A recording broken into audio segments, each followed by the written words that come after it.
Last weekend, I walked by a group of Lib Dem canvassers in my neighborhood. I smiled at them and then immediately wondered why.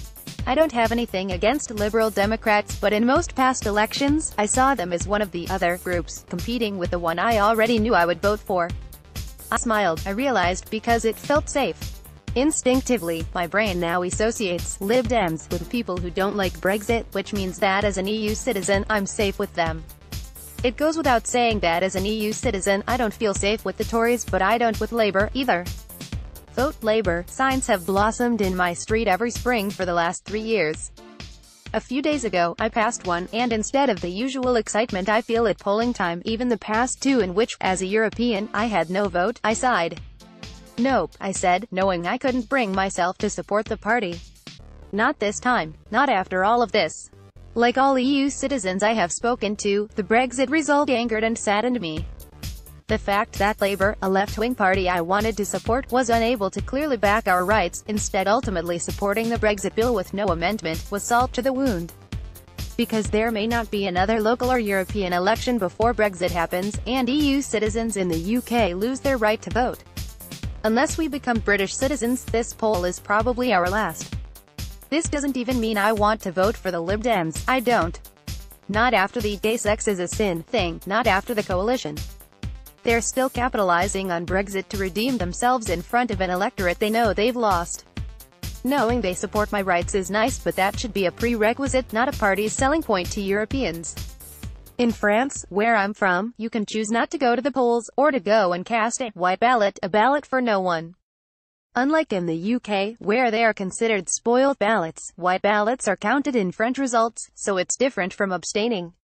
It says, I want to vote. There's just no one I really want to vote for. I wish I had a white ballot this Thursday. I'm hardly alone in feeling this way.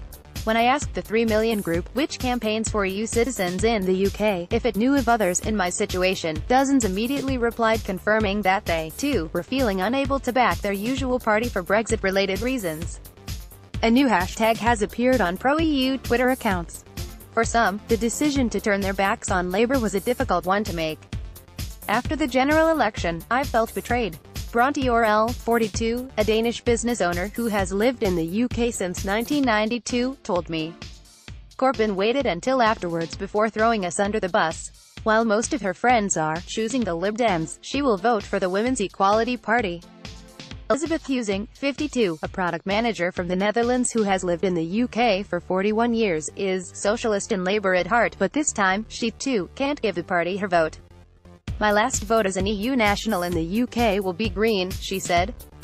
Jeremy Corbyn has good motives, but his insistence that freedom of movement will end and that immigrant labour reduces British workers' wages will result in economic hardship for the very workers Labour represents.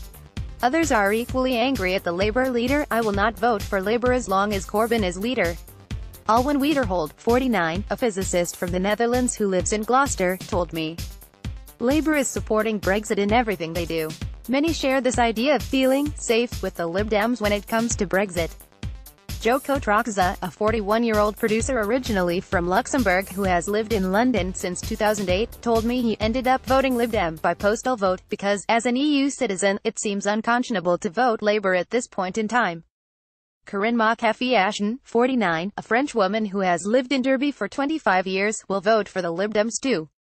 In the past, she has alternated between Lib Dem, before 2010, and Labour, 2010 to 2015. She told me she's angry with her MP, Labour's Chris Williamson, and with the party's Brexit line. They've supported the Tories in every vote.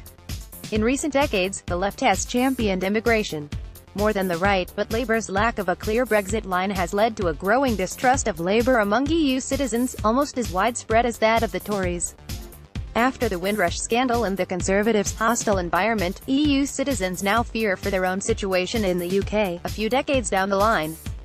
Guy Verhofstadt, the EU Parliament's Brexit coordinator, has asked for adequate safeguards to prevent EU citizens from becoming the next Windrush.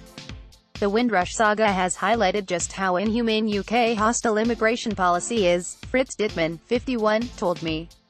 He has been in the UK for 20 years and used to vote Conservative but will now vote neither Labour nor Tory.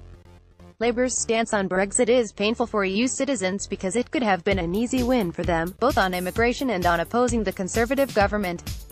I want Labour to stand up loudly for the benefits that immigration has brought to the UK, Husing said. I would like that, too.